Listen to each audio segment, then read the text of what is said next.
think it's important to say that, anyone who has experienced or been in the United States for any period of time and experienced this country's history and knows it cannot have believed that it would be easy to elect a woman president, let alone a woman of color. Let's just be clear. And nothing that was true yesterday about how flawlessly this campaign was run is not true now. I mean, this really was an historic, flawlessly run campaign. Queen Latifah never endorses anyone. She came out and endorsed. She had every prominent. That was amazing. You're right. You're right. When she said flawless the second, he was like, okay. And then she said Queen Latifah, and it was like, but you know what? On MSNBC, you're not allowed to correct her. You're not allowed to say, Joy, what the hell are you talking about? Hi everyone, welcome back to the channel. If you are meeting me for the first time, my name is Clevy and it is so nice to meet you. You guys, we are back with another video and this is titled Anna Kasparian annihilates Reid for unhinged racist rant on live TV. Let's dive right into it because that title alone got my attention. I just want to say a word about Kamala Harris, the vice president, because she really put herself out there over the past few months at great risk and peril to herself and her family. She was thrown into the deep end of the pool politically and hit all her marks and then some, and showed up for America. This really was an historic, flawlessly run campaign. Was it? Amazing. Amazing. Well, the fine folks over at MSNBC were in utter disbelief that the Democratic candidate, Kamala Harris, lost the presidential election last night because, according to them, her campaign was flawless. Now, here's when propaganda goes wrong. Now, here is Joy Reid making the case. She's making the case. She's gonna bolster the argument that Kamala Harris had a perfect campaign. Let's watch. And I think it's important to say that, anyone who has experienced or been in the United States for any period of time and experienced this country's history and knows it cannot have believed that it would be easy to elect a woman president, let alone a woman of color. Let's just be clear. And nothing that was true yesterday about how flawlessly this campaign was run is not true now. I mean, this really was an historic, flawlessly run campaign. Queen Latifah never endorses anyone. She came out and endorsed. She had every prominent celebrity voice. She had the Taylor Swift. She had the Swifties. She had the Beehive. Like, you could not have run a better campaign in that short period of time. And I think that's still true. Okay, but like, At all. Cenk, Queen Latifah. Oh my God, she got Queen Latifah? Queen Latifah. Okay, thank God we're going to be in the White House. I wonder who her cabinet's going to be because she ran a flawless campaign. She said, you couldn't have done it any better. She lost. You don't think you could run a campaign any better than losing? She was. That's amazing. She lost the popular vote. Okay, Jesus Christ, what kind of alternate reality do they live in? Kamala Harris ran on the message of saving democracy as she was campaigning alongside a neoconservative like Liz Cheney, who ran interference, provided cover for the Bush administration, which violated our constitutional rights and suspended habeas corpus. Just something to keep in mind. But she was a perfect candidate, Cenk. Perfect candidate. It's just that she was a black woman. And no country would ever elect a black woman, or the United States, of course, because we're just inherently a racist, terrible country, of course. And we would never elect someone named Barack Hussein Obama, who's also black, except we did twice. So, and he polled at 83% popularity after his first victory. So this apparently in this country that is so racist that they would never elect a black woman had a black president at 83% approval. Exactly. Okay, but no, it's not the fault of your beloved Democratic politicians. Never that. Guys, No. I just, look. Thank you. This is something that I like to do time to time, just to make sure that I'm not going crazy. Because if you look at Obama's campaign speeches, you can juxtapose campaign Obama to President Obama, because when he was in campaign mode, he got it. Like, he understood what kind of messaging resonated with Americans, okay? He ran I would argue, I wouldn't say flawless, nothing is flawless, right? But as close to flawless of a campaign, especially in 2008, as you could possibly run. And it's because he had a message that resonated with the frustrations of the American people, right? The economic instability, we were in the financial collapse of 2008 at the time, the frustration over the wars abroad. I mean, Campaign Obama was incredible, so incredible that it didn't matter what his name was, it didn't matter what his skin color was. What mattered was the substance of what he was saying.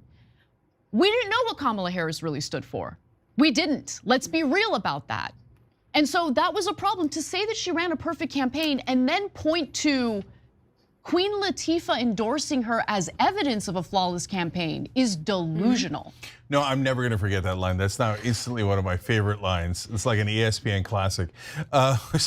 She ran a perfect campaign. She got Queen Latifah. What more could any candidate do? And then she added, she had every prominent celebrity totally oblivious to the fact that nobody gives a goddamn about your stupid celebrities. You care about them because you're like, oh, celebrities, oh my God. You guys are so precious, right? But what does a guy who's a steel worker in Pennsylvania care about Queen Latifah or even Beyonce or whatever? So look, I don't mind the celebrity endorsements. Maybe they help around the edges. Maybe Taylor Swift got some younger voters in, although younger voters didn't show up to vote because they didn't get anything from the Democratic Party. They would have much preferred student debt relief than Queen Latifah or Beyonce, okay? But, and it's not to say that there aren't some racists that voted against her because she's black, and there is some misogynists and sexists who voted against her because she's a woman. Of course there are, right? But was that the driving force in this election? No, the fact that they didn't deliver and that they thought just getting a bunch of celebrities around themselves and having corporate CEOs sign a letter saying she's great and getting Dick Cheney and Liz Cheney to say how wonderful they were and raising $1 billion meant that you ran a perfect campaign. Those are not the ends, those are the means. And they're not even the correct means. But they can't see straight. To be fair, I was gonna say it at MSNBC, but I don't know if I'm over extrapolating, but when Joy Reid said the Queen Latifah line, it looked like Chris Hayes went like, okay. Can we watch it again? Yeah, or when she said she ran a flawless campaign. Let's rewatch it. I'm curious to see if I'm right about that or not. And I think it's important to say that, anyone who has experienced or been in the United States for any period of time and experienced this country's history and knows it cannot have believed that it would be easy to elect a woman president, let alone a woman of color. Let's just be clear. And nothing that was true yesterday about how flawlessly this campaign was run is not true now. I mean, this really was an historic, flawlessly run campaign. Queen Latifah never endorses anyone. She came out and endorsed. She had every prominent. That was amazing. You're right. You're right.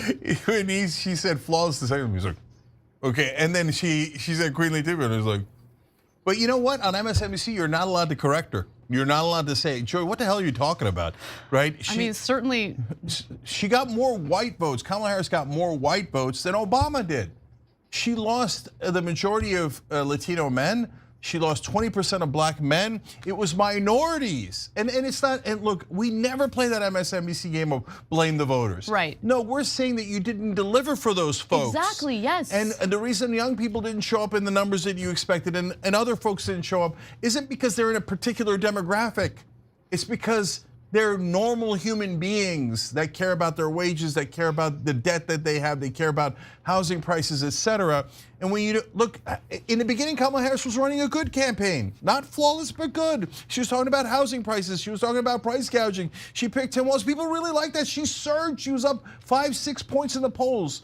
By the end, she was tied in the polls. And as I told you a million times, if you're tied in a national poll, and a Democrat, you can't win the Electoral College. And that's exactly what happened. I want to end with one more video because, the blame game, it has already started. There's a lot of blame toward Latinos, a lot of blame toward white women, because of course, white women, the bane of this country's existence, I mean, the biggest enemy. But looks like the Harris campaign is blaming Biden as well. Let's take a look. Obviously, there's going to be a lot of soul searching and asking a lot of questions in the coming hours and days about what, if anything, could Democrats and the Harris campaign have done differently. One thing that we are clearly already starting to see take place is finger pointing and the blame game. And a lot of that is going to be directed at President Biden. And this is even coming from some folks inside of the Harris campaign. One senior official I just talked to said Biden will hold a lot of blame for it. And frankly, they said he should. When his performance completely blew up at the CNN debate over the summer, he had no choice, ultimately was forced to get out of the race. And that's why we ended up having this very truncated Kamala Harris campaign in the first place. And Democrats are looking back on all of this and thinking, what about that parallel universe where Joe Biden had not sought a second term and there had been a full Democratic primary contest where the party actually chose whoever they thought was going to be the strongest person to run a full campaign.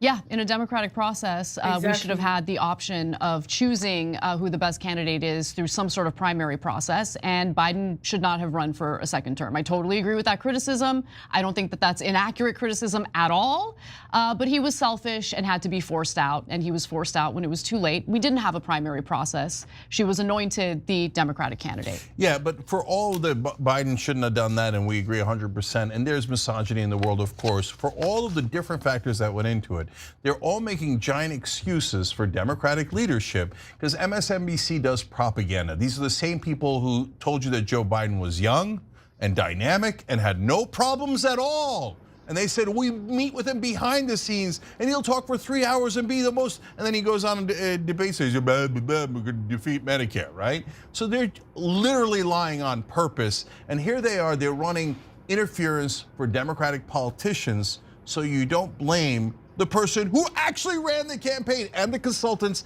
and the lobbyists who ran those campaigns, because they're best friends with the people that work at MSNBC. There was no soul searching.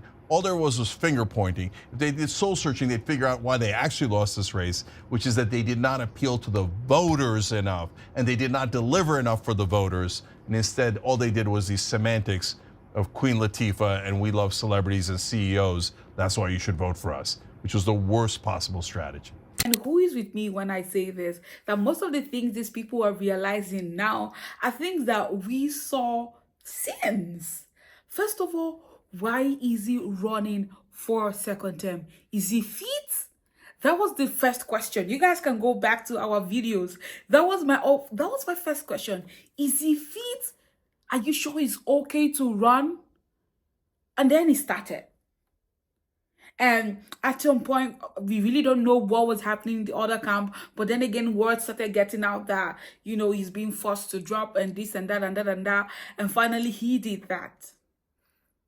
And when she came on board, when that switch happened, the first question was, why was there no primary election done? At least so that people would know that, okay, this is who we are collectively coming together to vote for. But no, even in the same party, some people were still not happy with that choice.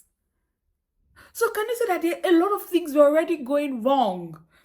Even that same party, people were not still okay with that particular choice because they should have chosen. But then, like she said, she was anointed. Anointed the rest running mates, and of course, the rest, they say, is history.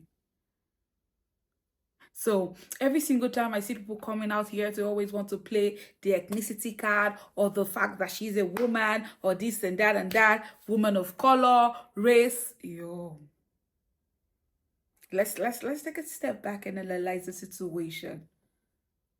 Because it is not all it is not the case. It is not the case. Anyways, you guys, let us know your own thoughts in the comment section. What did you think about the video? And as usual, the video starts in the comment section. And so I will see you right there.